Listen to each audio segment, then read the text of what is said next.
Gemerincing suara pukulan alat dan logam yang beradu merupakan sebuah instrumen yang akan kalian dengar setiap datang ke kampung ini. Yap, Kampung Kaleng. Dinamakan Kampung Kaleng karena hampir sebagian besar masyarakatnya berprofesi sebagai pengrajin kaleng tuh. Ada yang membuat oven, kaleng kerupuk, dandang, kompor, dan masih banyak lagi. Lokasinya ada di Desa Pasir Bukti, Kecamatan Citerep, Kabupaten Bogor.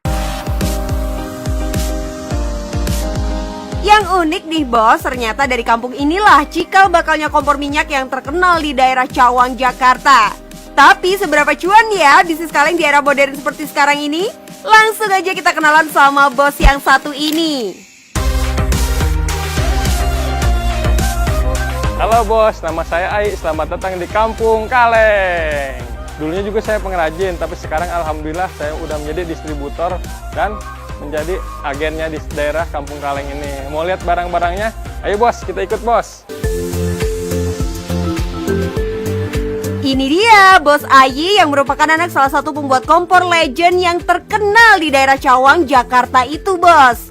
Dulunya Ayi juga pengrajin, tapi karena dia melihat peluang untuk mendapatkan cuan yang lebih besar, akhirnya ia memilih menjadi distributor dan agen penyedia bahan kaleng di kampung ini. Tapi kenapa sih tertarik jadi distributor dan agen penyedia bahan baku kaleng? Awal mulanya kalau saya jadi distributor bahan baku, tadinya kan pengrajin berkeluh kesah karena susah dapetin bahan baku ya. Dari Jakarta nggak ada yang supply, mungkin kalau belanja ke Jakarta juga jauh. Akhirnya kan si pengrajin suruh saya ngadain bahan baku sekalian. Berawal dari keluh kesah warga sekitar akan sulitnya mendapatkan bahan baku, Ayi dapat durian runtuh tuh. Karena menjadi agen penyedia bahan kaleng pertama yang ada di kampungnya. Jadi bisa dibilang bos Ayi ini nggak ada pesaingnya ya, alias pemain tunggal. Kalian bisa bayangin nggak tuh, kalau setengah warganya saja yang belanja bahan baku kaleng ke bos Ayi, kira-kira cuannya berapa ya?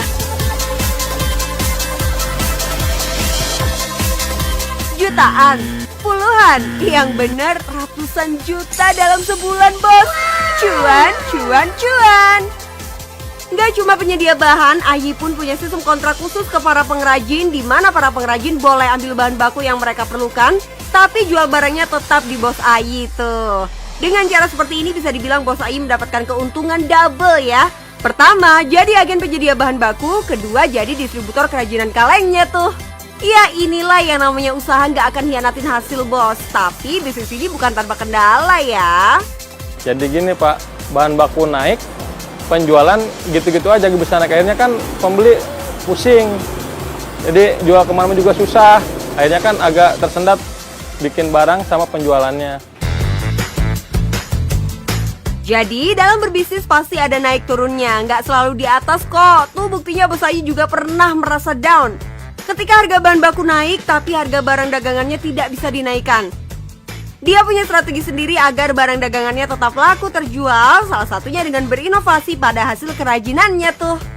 Nggak cuma dibuat unik, barang dagangannya juga harus menarik, salah satunya seperti kaleng kerupuk mini ini. Selain digunakan sebagai pajangan atau hiasan, saat ini kaleng kerupuk juga bisa dijadikan souvenir untuk acara kawinan loh. Ini nih keuntungan bisnis yang sudah turun-temurun. Selain kualitas, pastinya rasa trust juga dijaga dengan baik sehingga para kliennya puas. Kalau dulu sih, bos Ayi dan almarhum bapaknya tidak sungkan untuk menawarkan dagangannya dari toko ke toko. Penolakan pasti ada, tapi mereka tetap berusaha agar dagangannya laku, bos. Ada sih penolakan, kayak misalnya barang, saya nggak lihat dulu, misalnya barang rusak, ke dia, wah barang rusak di ini jelek, ditolak. Ya sedih Pak, ditolak, sedih lah. Kita udah istilahnya kerja keras, barang nggak masuk, gimana? Sehari juga misalnya nggak dapet uang, pernah lah. Sehari nggak dapet uang sama sekali, pernah. Karena mungkin karena sistem dulu kan orang tua kalau misalnya jual barang cuma itu aja. Jadi orang nanyain misalnya ada barang ini nggak ada misalnya. Nah jadi orang otomatis kan nggak ada yang belanja, jadi nggak jadi kayak gitu. Ini pelajaran penting buat kalian yang mau mulai usaha. Punya sifat pantang menyerah itu wajib, terus berinovasi juga harus ya bos. Sama jangan lupa terus lihat peluang seperti bos Ayi ini nih. Kalau dari awal belum dapet cuan, pastikan itu bukan karena barang dagangan kalian yang nggak layak jual. Mungkin usaha kalian yang belum maksimal tuh. Jangan lupa terus berinovasi dan rajin lihat peluang. Siapa tahu ada peluang lain yang bisa kamu cuanin tuh. Jadi gimana bos? Yuk mulai usahamu, yang penting cuan bos.